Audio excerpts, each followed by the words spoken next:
Hello everyone, my self Mahendra Devanda. आज हम बात करेंगे लीवर हिस्टोलॉजी एंड फंक्शंस के बारे में, यानी यकृत, इसकी औतिकी और इसके कार्यों के बारे में। इससे पूर्व हमने गैस्ट्रो इंटेस्टाइनल ट्रैक्ट के बारे में, उसकी हिस्टोलॉजी और उनके फंक्शन को जाना। आज हम लोग लीवर, जो कि डाइजेस्टिव सिस्टम का एसेसरी ऑर्गन के रूप में जाना जाता है। डाइजेस्ट सिस्टम में सबसे महत्वपूर्ण रोल है लीवर का। मेटाबॉलिक सेंटर, जितनी भी उपापचयी क्रिया होती है उनका सेंटर है लीवर। उसकी हिस्टोलॉजी, उसमें टिश्यू किस प्रकार के पाए जाते हैं और इसके यकृत के जो कार्य होते हैं, क्या क्या काम होते हैं, उनको जानेंगे। ये यहाँ पर एक फोटोग्राफ मैंने ऐड किए हैं। ये इंडिया में पाए जाने वाला इलेफस मैक्सिमस की स्पीसीज की यहाँ फोटोग्राफ दी हुई है। अब वापस हम अपने टॉपिक को पढ़ते हैं, लीवर हिस्टोलॉजी एंड फंक्शन। सबसे पहले इसकी हमारी बॉडी में उपस्थिति कि कहाँ पर ये लोकेटेड रहता है, इसकी पोजीशन कहाँ पर पाई जाती है। तो इसकी location right upper portion of the abdomen cavity and just below diaphragm, या हम कहें जो इस डायग्राम में हमें दिखाई दे रहा है, ये जो जितना भी सिस्टम हमें दिखाई दे रहा है ये डाइजेस्टिव सिस्टम है। इस डाइजेस्टिव सिस्टम में हमारी ये लॉन्ग ईसोफेगस है, जो ट्यूब लाइक स्ट्रक्चर दिखाई दे रही है। उसके बाद में ये आमास है, इसके बाद में small intestine, large intestine, and ये पूरा डाइजेस्टिव सिस्टम है। इसके साथ जुड़ी हुई दूसरी ग्रंथि जो सबसे महत्वपूर्ण है, जो लीवर है, जिसको यकृत कहते हैं। ये जो आपको स्केलेटन थोड़ा ध्यान हो, कंकाली संरचना, तो हमारा जो स्केलेटन सिस्टम होता है वो कुछ इस तरह से एक केज के समान होता है। केज के समान हम इसको एक बार ड्रॉ करने की कोशिश करते हैं। एक लगभग ये अप्रोक्स है। यहाँ पर इस तरह से ये रिब्स जुड़ी हुई रहती हैं और ये क्लेविकल है और यहाँ पर ये रिब्स जुड़ी होती है और यहाँ जो मिडिल भाग है यहाँ स्टर्नम पाया जाता है।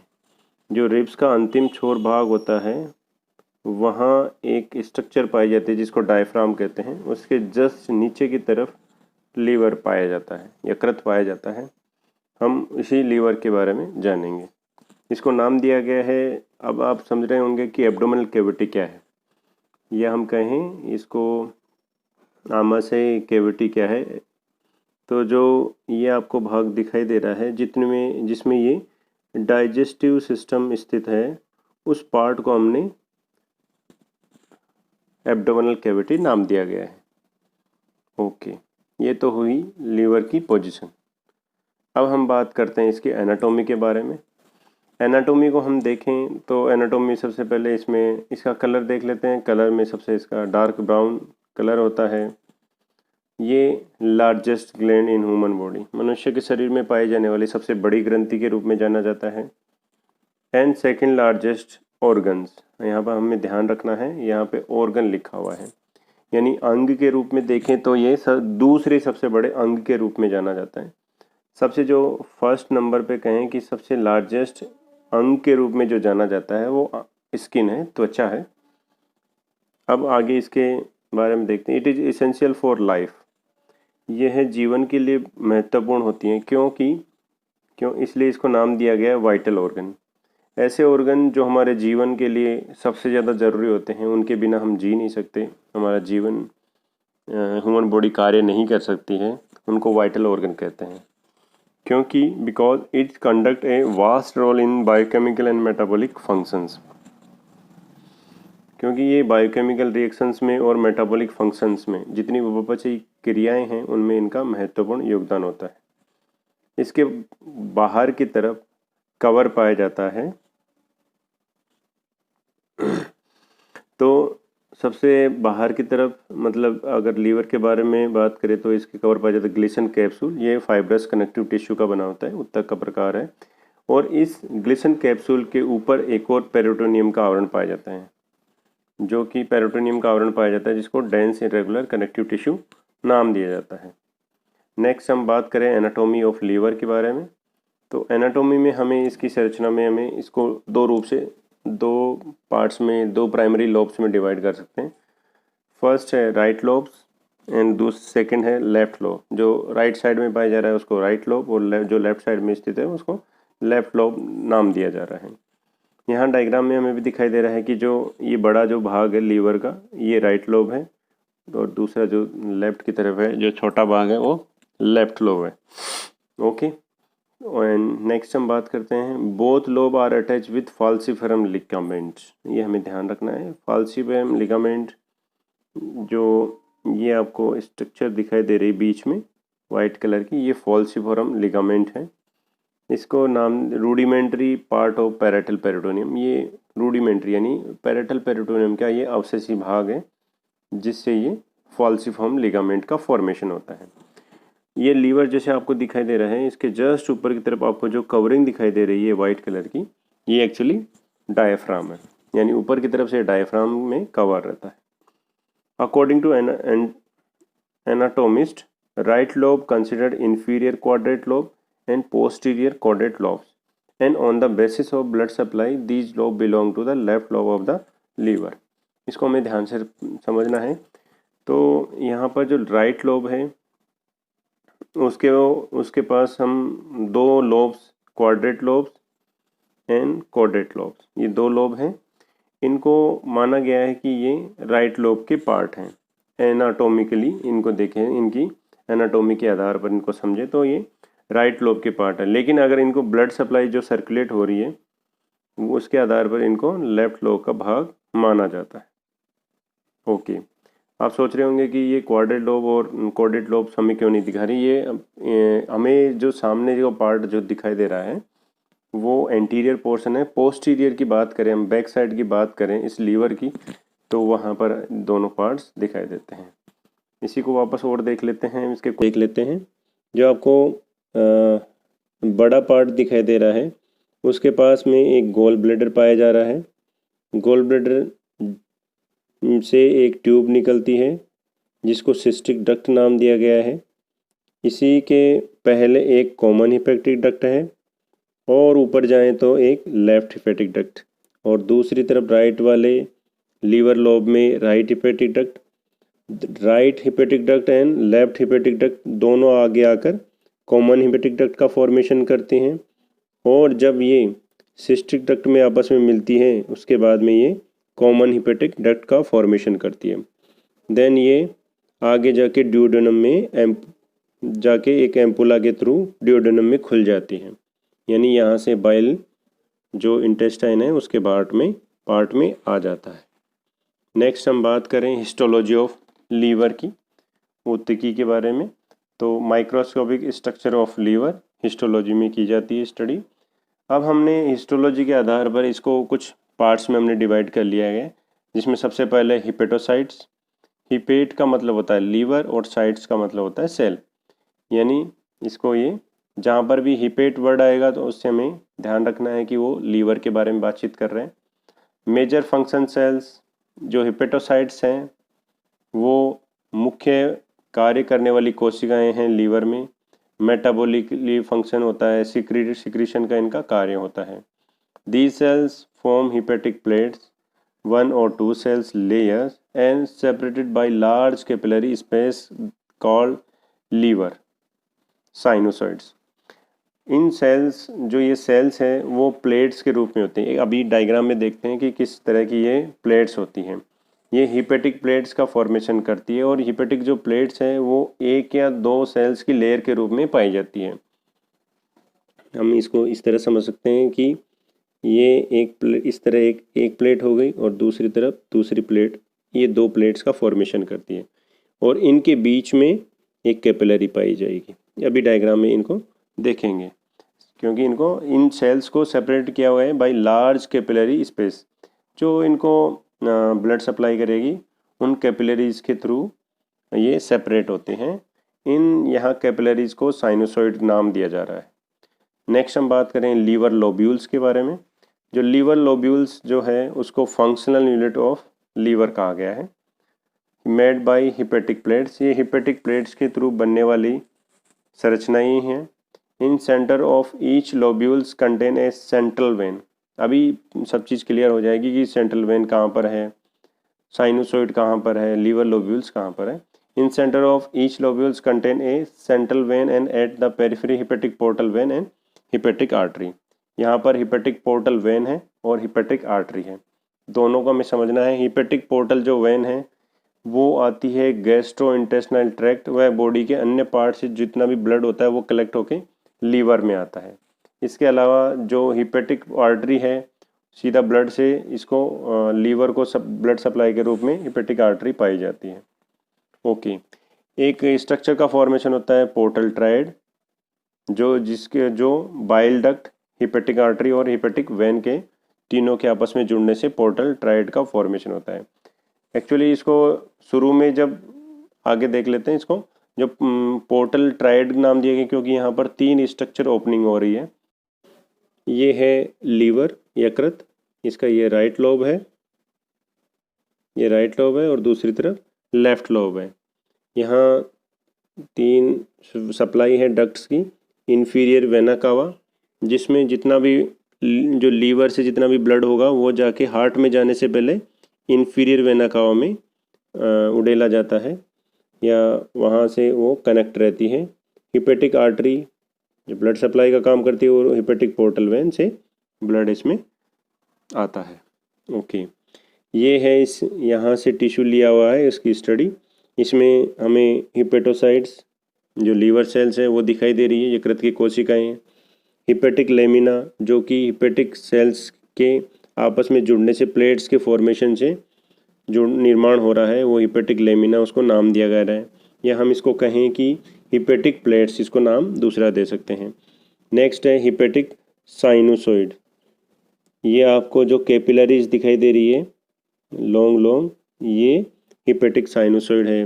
बीच में आपको जो ये सेंट्रल वेन है, branch of hepatic portal when. Hepatic portal when her corner से आगे जाके इनमें मिल रही है। ब्रांच ऑफ हिपेटिक आर्टरी, जितने भी हमने यहाँ पर पढ़ा है वो है आर्टरी हो, वेन हो, वो सब यहाँ वेन है, आर्टरी है, इनकी सप्लाई हो रही है।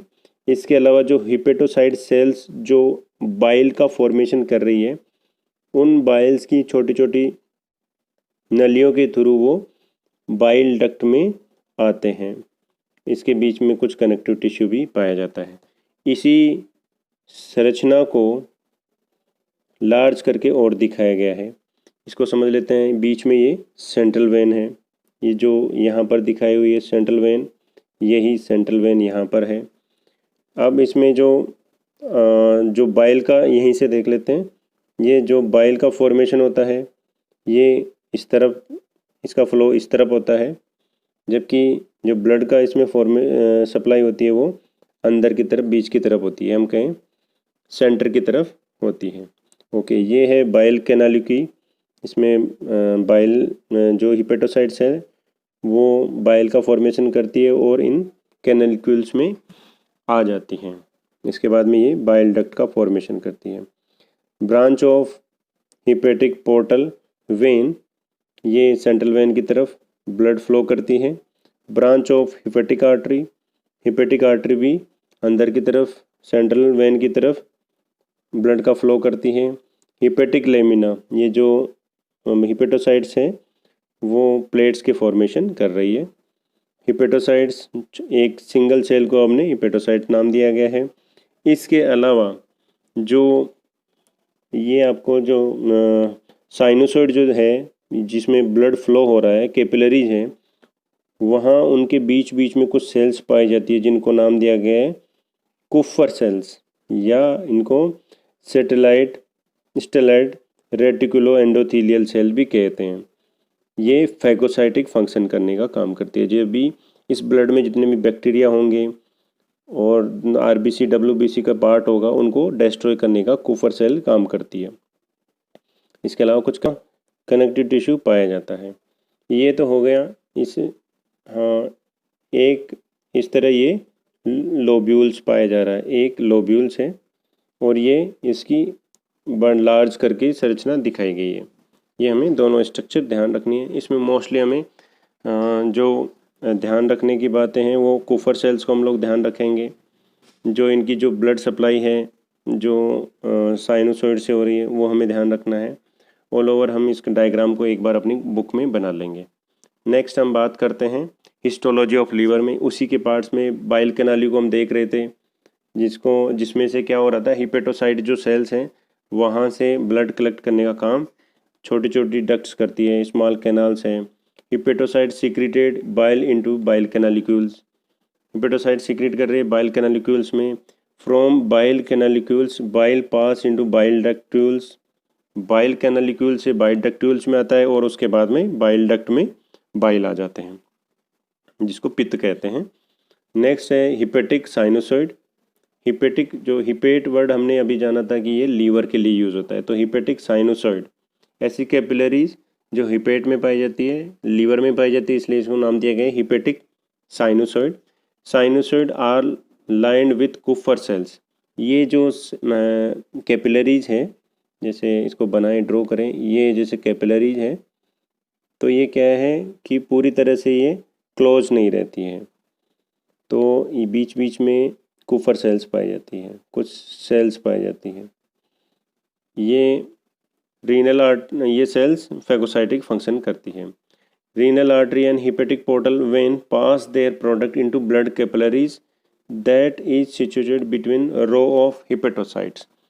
इसके बारे में हम बातचीत कर चुके हैं कि दो रो पाई जाती है हिपेटोसाइट्स की, या हम कहें प्लेट्स जो हैं जिनके बीच में हिपेटिक साइनोसॉइड पाया जाता है, जिनमें रीनल आर्टरी और हिपेटिक पोर्टल वेन्स पास होती हैं और इनके प्रोडक्ट जितने भी होते हैं इन्हीं कैपिलरीज के थ्रू पास हो जाते हैं। जो इनमें फ्लो पाया जाता है वो सेंट्रल वेन से हिपेटिक वेन्स और हिपेटिक वेन से इंफीरियर वेना कावा, और उसके बाद में हार्ट में, हृदय में ब्लड चला जाता है। नेक्स्ट हम बात करें फंक्शन ऑफ लीवर के बारे में, यकृत के कार्यों के बारे में। यकृत, सबसे पहले हम इसमें कार्बोहाइड्रेट्स फॉर्म मेटाबॉलिज्म, तो जितने भी का मेटाबॉलिज्म है उसका सेंटर कहा गया है लीवर को, तो चाहे वो कार्बोहाइड्रेट्स हो, फैट हो, प्रोटीन हो, इन सब का मेटाबॉलिक सेंटर है ये। तो यहाँ पर प्ले की रोल, इसका की रोल है जिसमें ब्लड ग्लूकोज को मेंटेन करना, ग्लाइकोजन को स्टोरेज करना, या अगर आवश्यकता होगी तो ग्लूकोनियोजेनेसिस। ग्लूकोनियोजेनेसिस मतलब ग्लूकोज का फॉर्मेशन करना विदाउट कार्बोहाइड्रेट्स प्रोडक्ट से। कार्बोहाइड्रेट्स के अलावा जैसे फैटी एसिड है, एमिनो एसिड्स है, उनके थ्रू ग्लूकोज का निर्माण करना ग्लूकोनियोजेनेसिस है। अब सबसे पहले एक एक को देखते हैं। कार्बोहाइड्रेट्स मेटाबॉलिज्म में सबसे पहले जैसे ब्लड ग्लूकोज को कैसे रेगुलेट करता है लीवर। अगर ये ग्लूकागोन के साथ में एसोसिएट होकर, जब अगर लीवर ब्लड में ग्लूकोज का लेवल अगर कम होता है तो इसके पास में जो ग्लाइकोजन स्टोरेज रहता है उसको ये कन्वर्ट करता है ग्लूकोज में और इसको ब्लड में छोड़ा जाता है, जिससे ब्लड में ग्लूकोज का लेवल मेंटेन हो जाता है। अगर ब्लड में ग्लूकोज का लेवल ज़्यादा होता है तो यह ग्लूकोज को ग्लाइकोजन में कन्वर्ट करता है और ग्लाइकोजन के फॉर्म में स्टोरेज करने का काम करता है। इसके अलावा अगर एनर्जी की आवश्यकता होगी तो ये ज़रूरत पड़ेगी तो वापस ग्लाइकोजन से ग्लूकोज के फॉर्मेशन में भी मदद करता है। Okay, fat metabolism, synthesis of fat metabolism में सिंथेसिस ऑफ कोलेस्ट्रॉल का फॉर्मेशन करना, कोलेस्ट्रॉल का निर्माण करता है। बीटा ऑक्सीडेशन की जो प्रक्रिया है जिसमें एसिटाइल कोएन का फॉर्मेशन होता है, तो ये प्रक्रिया भी लीवर में ही संपादित होती है। लिपिड का फॉर्मेशन करना, फैटी एसिड का निर्माण करना और लिपोप्रोटीन्स के निर्माण में मदद करता है। प्रोटीन मेटाबॉलिज्म में सिंथेसिस ऑफ प्लाज्मा प्रोटीन, यहाँ पर जितने भी प्लाज्मा प्रोटीन है यानी जो मेम्ब्रेन के ऊपर प्रोटीन पाई जा रही है उनका निर्माण भी लीवर में हो रहा है। एमिनो एसिड का जो फॉर्मेशन होता है, कई एमिनो एसिड एक एमिनो एसिड से दूसरे एमिनो एसिड में कन्वर्जन होते हैं, तो वो प्रक्रिया यहाँ पर संपादित होती है। एल्बुमिन का निर्माण यहाँ पर होता है। अल्फा ग्लोबुलिन, बीटा ग्लोबुलिन का निर्माण यहाँ पर हो रहा है। लिपोप्रोटीन्स के HDL high density lipoprotein, LDL low density lipoprotein, VLDL very low density lipoprotein. इन लिपोप्रोटीन्स का निर्माण भी लीवर में ही संपादित होता है। क्लोटिंग फैक्टर्स जिसमें प्रोथ्रोम्बिन, फाइब्रिनोजन है, इनका निर्माण लीवर में होता है। फॉर्मेशन ऑफ यूरिया, यूरिया का निर्माण भी लीवर में ही होता है। यूरिया जो साइकिल होता है वो लीवर में होता है। नेक्स्ट हम बात करें कार्यों में, synthesis and secretion of bile. जो पित्त होता है उसका निर्माण और उनका सिक्रीशन लीवर सेल्स ही करती है। बिलरुबिन का निर्माण या बिलरुबिन का सिक्रीशन जो होता है वो लीवर सेल्स के थ्रू होता है। जो बाइल में होता है वो कंटेंट होते हैं इसमें water, bile salt, bile pigments, cholesterol भी होते हैं, इनऑर्गेनिक सॉल्ट और फैटी एसिड। यानी बाइल का सिंथेसिस हिपेटोसाइट्स करती है और जो बाइल का स्टोरेज होता है वो गोल ब्लैडर में होता है। विटामिन मेटाबॉलिज्म, विटामिन के मेटाबॉलिज्म में जितने फैट स्टोरेज विटामिन्स हैं इनका स्टोरेज लीवर में होता है। फैट सोल्यूबल जो विटामिन है उसमें है A, vitamin A, vitamin D, vitamin E और विटामिन के। ये 4 विटामिन हैं, इनका जो स्टोरेज होता है वो लीवर में ही होता है। इसके अलावा और भी फंक्शन में हम देखें, इनएक्टिवेशन और कैटाबॉलिज्म ऑफ वेरियस सब्सटेंसेस। बहुत सारे ऐसे पदार्थ हैं, प्रोडक्ट्स हैं जिनको तोड़ना ज़रूरी हो जाता है, उनको इनएक्टिवेट करना ज़रूरी हो जाता है। जैसे बॉडी में टॉक्सिक पॉइजन बन जाता है तो उनको नॉर्मलाइज करने में लीवर का महत्वपूर्ण रोल होता है, जिसमें टॉक्सिक को डिटॉक्सिफाई करने में साइटोक्रोम P45 एक एंजाइम होता है, ये भी इसको डिटॉक्सिफाई, जितने भी टॉक्सिन्स हैं उनको डिटॉक्सिफाई करने में मदद करता है। स्टेरॉइड्स हैं, हार्मोन्स हैं, उनके जो प्रोडक्ट्स हैं उनको इनएक्टिवेट या उनको दूसरे अदर फॉर्म के प्रोडक्ट में तोड़ने का काम लीवर करता है। इम्यूनिटी में भी लीवर का रोल है। कैसे? लीवर में जो सेल्स पाई जाती है जिसको हमने साइनोसॉइड में पढ़ा था, साइनोसॉइड जो स्ट्रक्चर है उनमें कुफर सेल्स पाई जाती हैं। कुफर सेल्स फैगोसाइटोसिस का फंक्शन करती है। जितने भी उन कैपिलरीज में जो ब्लड आता है उनमें कुछ बैक्टीरिया हो सकते हैं, WBC या RBC होती है, उनको खाने का काम कुफर सेल्स करती है और इस प्रकार ये इम्यूनिटी में रोल प्ले कर रहा है। Activation of vitamin D, vitamin D का सक्रियण करना लीवर का काम है। कोले कैल्सीफेरोल कन्वर्ट इनटू 25 हाइड्रोक्सी कोले कैल्सीफेरोल बाय हिपेटोसाइट्स। जो लीवर की जो सेल्स हैं जिनको हिपेटोसाइट्स कहते हैं, वो सेल्स जो विटामिन डी का इनएक्टिव फॉर्म है कोले कैल्सीफेरोल, उसको 25 हाइड्रोक्सी में कन्वर्ट कर देता है। यानी ये 25 पोजीशन पे हाइड्रोक्सी ग्रुप अटैच करने का काम करता है। उसके बाद में ही, हालांकि पूर्णतः विटामिन डी एक्टिवेट होने में इसको वापस किडनी में जाना पड़ेगा और वहाँ पर फर्स्ट पोजीशन पे हाइड्रोक्सी ग्रुप ऐड होता है और वो 125 डाईहाइड्रोक्सी कोले कैल्सीफेरोल में कन्वर्ट हो जाता है और फुल्ली एक्टिव विटामिन डी बनता है। उसके बाद में विटामिन डी हेल्प करता है कैल्शियम तथा फॉस्फेट के एब्जॉर्बेशन में। इस प्रकार इनडायरेक्टली इसका महत्वपूर्ण रोल है एक्टिवेशन ऑफ विटामिन डी में। स्टोरेज, ग्लाइकोजन का स्टोरेज यहाँ पर हो रहा है। इसके अलावा और दूसरे विटामिन ए, विटामिन डी, ई और के का और विटामिन B12 का यहाँ पर स्टोरेज हो रहा है। एक्सक्रीशन ऑफ बिलरुबिन, बिलरुबिन का जो सिक्रीशन होता है यहीं से होता है। Help in food digestion, food digestion में इसका महत्वपूर्ण रोल होता है। किस तरह से, इसको समझते हैं। जो हिपेटोसाइट सेल है वो बाइल का फॉर्मेशन करती है, बाइल जूस का फॉर्मेशन करती है। बाइल जूस जो होता है वो फैट, विटामिन, फैट जो लिपिड्स मॉलिक्यूल है या लिपिड का जो खाना जो हमने लिया था उसको डाइजेस्ट करने में मदद करती है। जो फैट के बड़े बड़े मॉलिक्यूल्स होते हैं, लिपिड के जो बड़े बड़े मॉलिक्यूल्स होते हैं, उनको स्मॉल मॉलिक्यूल्स में तोड़ने का काम बाइल ही करता है। जो पित्त होता है वो इनको छोटे छोटे मॉलिक्यूल्स में तोड़ने का काम करता है। छोटे मॉलिक्यूल होने के कारण दूसरे जैसे लाइपेज एंजाइम है जो वसा को पाचन करने में मदद करते हैं, वो आसानी से छोटे मॉलिक्यूल पे काम कर जाते हैं। इस प्रकार से ये फूड डाइजेशन में भी मदद करता है। हीमोपोइटिक ऑर्गन्स के रूप में इसको जाना जाता है। एम्ब्रियोनिक स्टेज में इनमें जो ब्लड से रिलेटेड जितने भी सेल्स हैं उनका फॉर्मेशन लीवर में होता है। इस प्रकार हमें ये कार्य ध्यान रखने हैं। सभी को धन्यवाद। Thanks to all.